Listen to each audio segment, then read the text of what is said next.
काय बाई यांचं बोलणं, काय यांचं वागणं, ही आजकालची पोरं ना यांना काही पद्धतच नाहीये. काय कपडे घालतात, एखाद्याला कसं बोलावं हे सुद्धा यांना कळत नाही. आजकालच्या बाया, मुली, सुना यांना कसं वागावं किंवा आपल्या घरामध्ये कसं राहावं काही कळतच नाही. काय हे येते आणि काहीतरी थोडंफार काम करणार आणि झोपणार आणि काहीतरी त्यांचं घालणं ते बाहेर कसे कपडे घालून जातात. हे वाक्य तर तुम्हाला प्रत्येक घरामध्ये ऐकायला मिळतच असतील. जे आपल्या घरामधले प्रौढ आहेत, आजी आजोबा किंवा सासू सासरे यांच्याकडून आपल्याला हे शब्द ऐकायलाच मिळतात. नेहमी नेहमी ऐकत असल्यामुळं आपल्याला त्यांचा थोडासा राग पण येतो. पण या लोकांसोबत आपण कसा बोलूया किंवा थोडासा संवाद कसा करूया हे आपण आज आपल्या व्हिडिओमध्ये बघूया. तर चला मग आपण त्यांच्याशी संवादाचे थोडेसे प्रकार आपण व्हिडिओमध्ये मी तुम्हाला सांगणार आहे. पण त्या अगोदर जर माझ्या चॅनलवरती नवीन आला असणार किंवा माझे व्हिडिओ तुम्हाला आवडत असतील तर माझ्या चॅनलला लाईक शेअर सबस्क्राईब करायला विसरू नका. तर चला आपण सुरू करूया. तुमच्यातलीच तुमच्यासारखी तुमची मैत्रीण मी रंजना या माझ्या चॅनलमध्ये तुम्हा सर्वांचं मनापासून खूप खूप स्वागत करते. तर मैत्रिणींनो, स्वतःची काळजी घ्यायची आणि आपल्या कुटुंबाची काळजी घ्यायची. आणि चला आता येऊया आपण मुद्द्यावरती. नेहमीप्रमाणे आजूबाजूच्या लोकांकडनं काहीतरी ऐकून काहीतरी बघून मला सुचलेला थोडासा विषय असं वाटलं तुमच्यासोबत बोलावा आणि त्यातनं काही थोडासा कोणाला मदत होत असेल तर आपण बोलून घ्यावं. त्यामुळे मी हा आजचा व्हिडिओ आणलेला आहे. तर आपला व्हिडिओ आहे आज जे मी सुरुवातीला बोललेलं आहे, आपल्या घरातील जे प्रौढ आहेत, आजी आजोबा आहेत, सासू सासरे आहेत, जे सिनियर लोक आहेत त्यांच्यासोबत आपल्याला थोडंसं कसं बोलायचं, काय करायचं किंवा त्यांच्याशी कसं वागायचं हे आपण आज बघूया.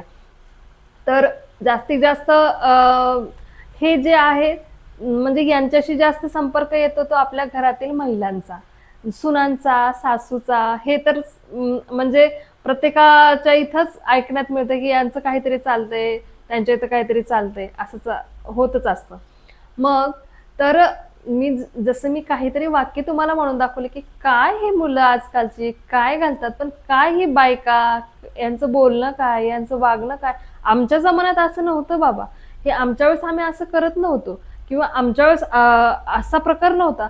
हे सर्रास ऐकायला मिळतं आणि हे गोष्टी हे वाक्य ऐकल्यानंतर मात्र आपला पारा एकदम चढलेला असतो आणि मग आपण पण फाड बोलायला लागतो. पण माझ्या मैत्रिणींना किंवा ज्या आजकालचे मुलं वगैरे आहेत, मुली वगैरे आहेत, त्यांना मला सांगायचं होतं की जे आपल्या घरातले जे प्रौढ वगैरे आहेत ना, आपले आजी आजोबा असू दे किंवा आपल्या महिलांसाठी आपले सासू सासरे असू देत, सासूंचं पण आपल्याला काही असं बोललं तर आपल्याला लगेचच राग येतो ना आणि मग आपण रिॲक्ट होतो आणि बोलायला लागतो.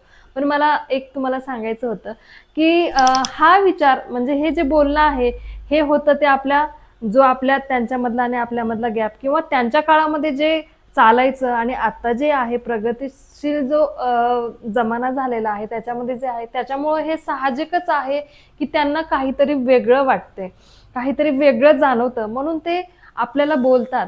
पण मला हे सांगायचं तुम्हाला की आपल्याला प्रत्येक गोष्टीलाच त्यांना प्रत्येक शब्दाला बोलणं लागलं तर मग आपलं भांडण होतं म्हणजे आपल्या घरातलं वातावरण बिघडून जातं. तर मग ते जर काही बोलत असतील ना तर आपण त्यांना प्रेमाने थोडंसं सांगूया. जर आपली आजी असेल किंवा आपले सासू सासरे असेल तर त्यांना आपण सांगू शकतो की नाही, तुमच्या वेळेस तो प्रकार नव्हता किंवा जीवन पद्धती वेगळी होती. मग ह्या जमान्यामध्ये, ह्या प्रगतशील जमान्यामध्ये राहण्यासाठी किंवा हे आम्ही जे काम करतोय तिथं टिकण्यासाठी किंवा सगळ्यांसोबत राहण्यासाठी आम्हालाही थोडंसं करावं लागतं, हे वागणं थोडंसं बदलावं लागतं किंवा आमचं बोलणं थोडंसं बदलावं लागतं. हे त्यांना आपण प्रेमाने समजावून सांगूया की जर ह्याच्यामध्ये जर टिकायचं असेल तर थोडासा बदलाव करावा लागणार आहे आणि तुम्ही पण थोडंसं समजावून घ्या. कारण की हे बदलल्याशिवाय आपण व्यवस्थित राहू शकणार नाही, व्यवस्थित काम करू शकणार नाही. तर हे थोडंसं करावं लागणार आहे. हे आपण त्यांना थोडंसं प्रेमाने सांगूया. आणि जर प्रेमाने सांगून पण एखाद्याला पटत नसेल, आता तुम्ही म्हणसाल की हां, सांगणं हे सोपं आहे, पण आम्ही हे करून बघितलेलं आहे. तर मग काय करावं? तर मग हे बघा, हे आपल्याला म्हणजे पर्याय नसतो ना, की आपल्याला घर म्हटल्यानंतर, नाते म्हटल्यानंतर म्हणजे माझी आजी म्हणायची की एकदा जर नातं जुडलं ना, काय ते तुटायचं नसतं ना फाटायचं नसतं. मग आपण तिथं कलश कशाला करायचा? मग तिथं आपला जो मतभेद आहे तो वाढवून आपल्याला घरामधलं वातावरण बिघडून घ्यायचं नाही. तर जसं मी आता सांगितलं, त्यांना आपण थोडंसं प्रेमाने सांगूया. आणि जर तिथं ऐकतच नसतील, जर तुम्हाला हे वाक्य परत परत ऐकायला जर मिळत असतील, तर दुसरा उपाय मी तुम्हाला सांगेन, की आपण थोडंसं शांत राहूया. म्हणजे ते बोलत असतील, आपण थोडंसं त्याला इग्नोर करूया, की बाबा चला, म्हणजे यांना सांगितलं तरी म्हणजे समजत नाहीये, तर मग आपण त्यांच्या शब्दाला शब्द न देता थोडंसं आपण तिथं शांत राहूया. तर ते मध्येच थोडंसं टाळूया, की बाबा तिकडं लक्ष न देता जे आपण करतोय ते ते आपण कंटिन्यू ठेवून त्यांच्याकडे थोडंसं त्यांना प्रेमाने हँडल करून थोडं शांततेत, तर कधी थोडंसं समजावून सांगून, तर कधी शांततेमध्ये असं त्यांना आपण हँडल करूया. आणि त्यांचे मन जपत-जपत त्यांना खुश ठेवूया. अजून एक गोष्ट सांगायची म्हणजे माझी आजी म्हणायची, बऱ्याचशा गोष्टी सांगायची ना, ते मला थोडंसं आठवत असतात. मी ते माझ्या व्हिडिओमध्ये सांगत असते. अजून एक गोष्ट माझी आजी म्हणायची, की ज्यावेळेस माणसाचं वय वाढत असताना म्हणजे जेव्हा ते प्रौढ वयापासून थोडंसं म्हातारपणाकडे वळत असतात ना, त्यावेळेस त्यांचं जे मन आहे ते ना लहान मुलांसारखं होऊन जातं. म्हणजे त्यांना थोडंसं ॲडजस्ट करायला पण म्हणजे नको वाटतं किंवा ते त्यांना जास्त समजत पण नाही. लहान मुलांसारखं त्यांचं मन होत असतं. तर मग मग ह्या लहान मुलांचं जसं आपण आपल्या लहान मुलांना समजावून घेत असतो ना, तसंच यांना आपण समजावून घेऊया.